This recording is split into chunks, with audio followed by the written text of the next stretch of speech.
Chers compatriotes, chers invités, mesdames, messieurs, de prime abord, je commencerai par vous remercier pour avoir quitté vos occupations et vos habitudes afin de participer avec nous dans cette conférence. Cela prouve à suffisance votre degré d'amour, de patriotisme et aussi d'amitié pour notre pays, la République démocratique du Congo. Au nom du peuple congolais, au nom de l'alternance de 143 et en mon nom propre, je tiens à vous dire tous merci. Comme vous avez pu lire dans nos invitations que nous avons lancées, la conférence de cet après-midi constitue en même temps la sortie officielle de notre conférence, de notre association alternante de 143 Fédération France.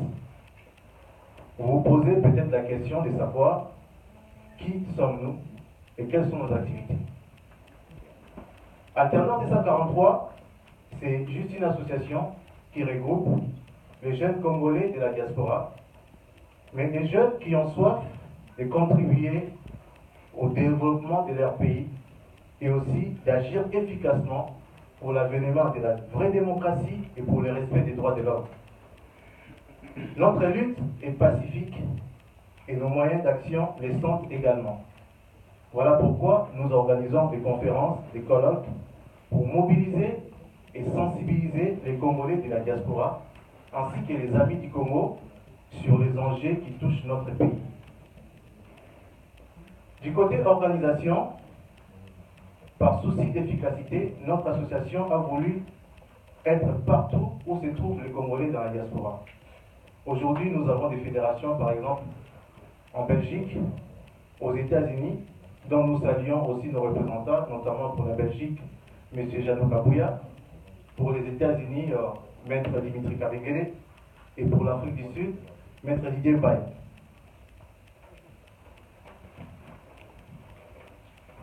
Pour ce qui est de la journée d'aujourd'hui, notre conférence va s'articuler autour d'un thème bien précis. Quelle solution face à l'impasse du processus électoral dans les délais constitutionnels en République démocratique du Congo? Nous avons choisi cette thématique non sans raison. C'est parce que nous craignons que les élections qui vont avoir lieu, en 2016 en tout cas, que ces élections-là, au lieu d'être un facteur de démocratie, nous craignons que ça soit, encore une fois, un moment de tension et des angoisses pour notre peuple. Depuis l'accord global et inclusif de Sun City, 2 fois déjà, notre peuple a été appelé aux urnes, notamment en 2006 et en 2011. Ces deux échéances se sont soldées par des crises post-électorales graves qui ont fait des milliers de victimes. Malheureusement, nous avons comme l'impression que la classe politique congolaise n'a pas tiré les leçons de ces 2 précédents honteux. Bien au contraire, en analysant aujourd'hui les comportements de certaines institutions ainsi que de certains acteurs politiques, que ce soit ceux de la majorité tout comme ceux de l'opposition, tout porte à croire qu'on s'achemine lentement mais sûrement vers d'autres crises politiques et institutionnelles qui pourraient encore déboucher à des situations de tension. À la base de ces éventuelles et potentielles crises, nous avons la contradiction autour de l'élection du président de la République. Cette contradiction tient du fait qu'il y a un décalage entre ce qui devrait être et ce qui s'est fait actuellement. Ce qui devrait être, c'est quoi? Ce qui devrait être, c'est ce qui est prévu dans la Constitution du 18 février 2006. Notre Constitution prévoit clairement, en son article 73, que le scrutin, je cite, j'ai lu, pour l'élection du président de la République doit être convoqué 90 jours avant l'expiration du mandat du président en exercice. De ce fait, élu depuis le 16 décembre 2011 pour son 2e et dernier mandat, le président Kabila ne doit plus se présenter pour les élections de 2016 et celles-ci doivent être organisées au plus tard le 16 septembre de cette année. Malheureusement, ce qui s'est fait concrètement dans les prévisions électorales est autre. Au niveau de la CNI, institution habilitée à organiser les élections en RDC, les programmations sont totalement en déphasage avec les textes constitutionnels. Intentionnellement ou non, pour faute des moyens avérés, supposés ou même inventés, la CENI accuse aujourd'hui un retard dans les processus électoraux et elle nous dit que les élections ne sont pas organisables cette année. La CENI justifie notamment son retard par le fait de vouloir réviser les fichiers électoraux, enrôler les nouveaux majeurs et les Congolais de la diaspora, même au prix des marchés sur la Constitution. Il y a maintenant une question qu'on doit se poser. Quoi et comment faire pour sortir de cette impasse électorale et surtout éviter la violation de la Constitution tant redoutée? Les propositions fusent de partout. On entend parler du dialogue, des négociations politiques directes, et même il y en a même qui parlent de pression populaire. Mais en attendant, comme vous le savez, le temps passe. Et dans quelques mois, nous allons atteindre la date fatidique du 20 décembre 2016, qui doit être aussi celle de la fin du mandat du président en exercice aujourd'hui.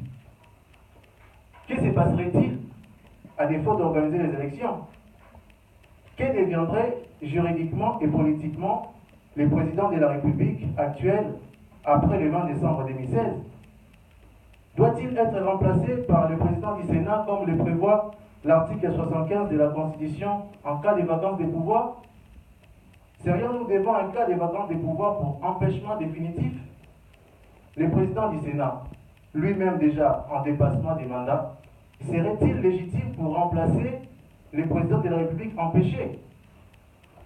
Autant de questions pour lesquelles l'alternance 243, dans une logique avant-gardiste, a bien voulu vous inviter pour qu'ensemble, nous puissions réfléchir sur le sort de notre pays.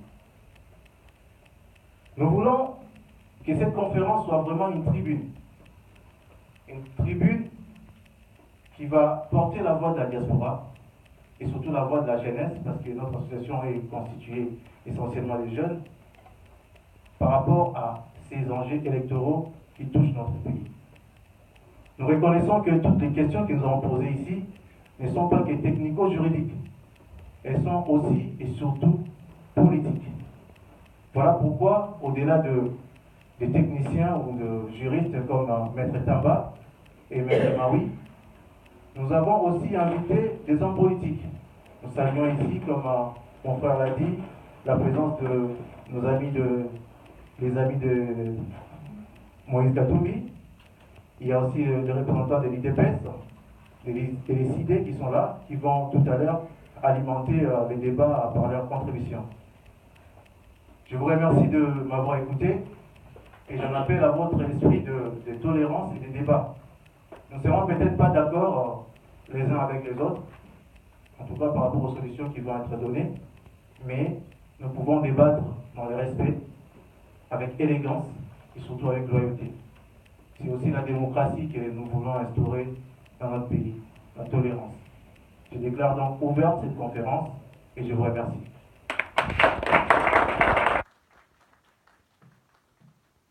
Mesdames, Messieurs, je vais à présent appeler M. Platini Chimpoupou.